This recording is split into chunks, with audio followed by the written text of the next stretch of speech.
Welcome back, everyone. Our featured game on WJHL.com and Facebook was Volunteer facing Daniel Boone tonight. This game featured a WJHL Player of the Week in the backfield for each squad. These are two teams headed in opposite directions. The Falcons have lost their last two games, while the Blazers snapped the three-game losing streak with a huge win over Mo East last week. As we head to the Falcons' nest, where Daniel Boone would take control of this game early. Blazers, Brennan Blair, this week's TV 11 Player of the Week, goes over the left side, scoots into the end zone for the touchdown. Daniel Boone led it 7-0. Then just before halftime, the Blazers would add on another score. Quarterback Jackson Jenkins, JJ, rolls out, finds Phillip Page in the end zone for the touchdown.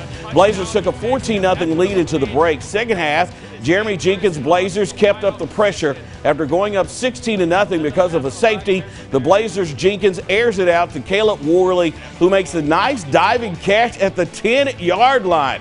Very next play, you know who, Blair lines up in the Wildcat, beats the Falcons to the corner for another touchdown. It was 23-0 Daniel Boone. Daniel Boone went on to win easily over Volunteer. News Channel 11 Sports, Jesse Krall has a look at the game.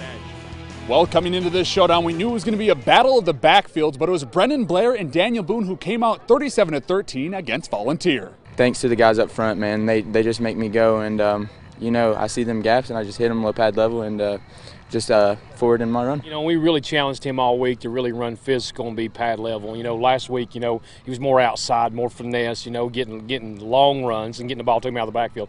This week, I thought, you know, physicality for Volunteer, that's what they pride themselves in, and we really challenged him to finish runs. Coach, you know, they preached all week. I practiced, you know, just you know, hit them first, and once you jump on top of a team, you know, kind of start to see things fold, and I think we did that good enough tonight. Offensive line really asserted himself early on. I thought we did a good job of doing that, carrying that on the line of scrimmage the second half. You know, we kind of spun our wheels a little bit offensively, but we were very efficient. It gives us a, you know, good place where we want to be in the conference, and you know, just to, you know, go in there like it's the next game, you know, and play it like it's never been played and play hard. Well, it's going to be an exciting next couple of weeks for the Trailblazers as they battle Cott County next week. And in 2 Fridays, it's the Musket Bowl against David Crockett, which will actually be on WJHL.com and News Channel 11. But for right now, I'll send it back to you, Kenny, in Churchill. Jesse Krall, News Channel 11 Sports.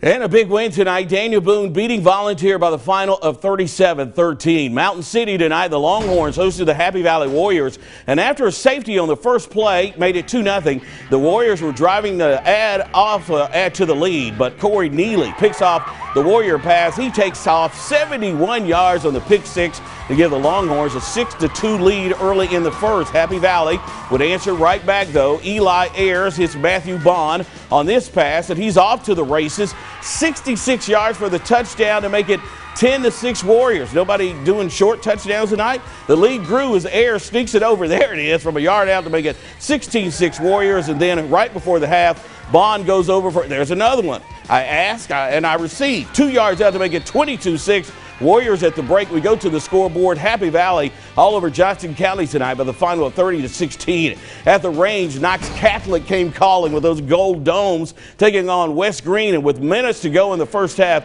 Catholic already up 44-0, using their defense to hold the Buffaloes as they try to inch closer to the end zone. West Green would ultimately find pay dirt just before the end of the half. Quarterback steps in the pocket.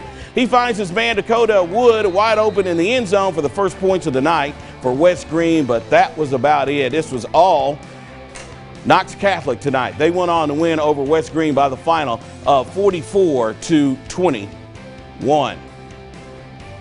At the Doghouse tonight, North Green was hosting South Green. Unbeaten Rebels would strike fast and early against the Huskies.